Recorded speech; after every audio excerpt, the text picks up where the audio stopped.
అన్నారు. పాపనాడు కాళ్ళ మీద పడేసిన కనికరం లేకుండా పాపని కాలుతో తెచ్చి చంపిండు. వాడు చంపింది కదా అని కేసు పెడితే వాళ్ళు అరెస్ట్ చేయలేదు పోలీసులు.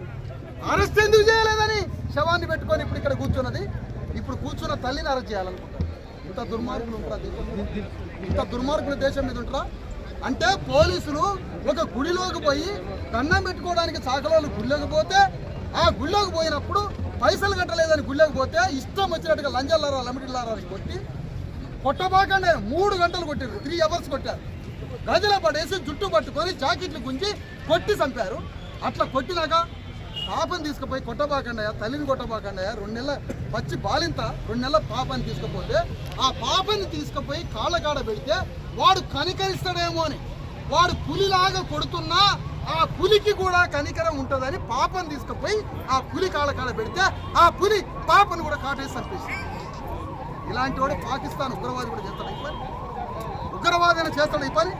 అలాంటి రెడ్లందరినీ అరెస్ట్ చేయాలి అని రిప్రజెంటేషన్ ఇస్తే కేసు ఇంతవరకు అరెస్ట్ చేయలేదు. అరెస్ట్ చేయకపోగా వాడికి వాడే గీరుకొని వాళ్ళు వీళ్ళ మీద కేసు పెడితే వీళ్ళ మీద కేసు పెట్టింది. కానీ వాడి మీద కేసు పెట్టలేదు. ఎందుకు ఈ పోలీస్ డిపార్ట్మెంట్? ఎందుకు పోలీస్ డిపార్ట్మెంట్? ఆత్మ ఉన్నోడు ఆత్మహత్య చేసుకొని చచ్చిపోవాలి. ఆత్మ ఉన్నోడు రాజీనామా చేసుకోవాలి. నా వల్ల కాలేదు, నా వల్ల కావడం లేదని రాజీనామా చేయాలా?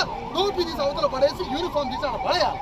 ఎందుకు ఈ సిస్టంలో మీరు ఎందుకు కూలి పని చేసుకొని బతికేయండి? బయట టీచర్ జాబ్ చేసుకొని బతికేయండి, కూలి పని చేసుకుంటే ఎందుకు? మీ బిడ్డలు కాదా? మన వర్గాలు కాదా? పేద వర్గాలు కాదా? తిండి తింటారా? 4 రోజుల నుంచి 3 రోజులకి తిండి తింటారా? ఎవడన్నా ఇంత అన్నం పెట్టినోడు ఉండవు వీళ్ళకి.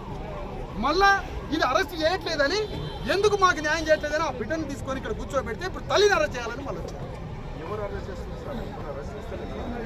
ఎంత కాదన్నా, మిమ్మల్ని గమనిస్తారు అందరు గమనిస్తారు కదా. మీ శక్తి ఏంటో అర్థం కావట్లేదా? సమాధానం చెప్పు.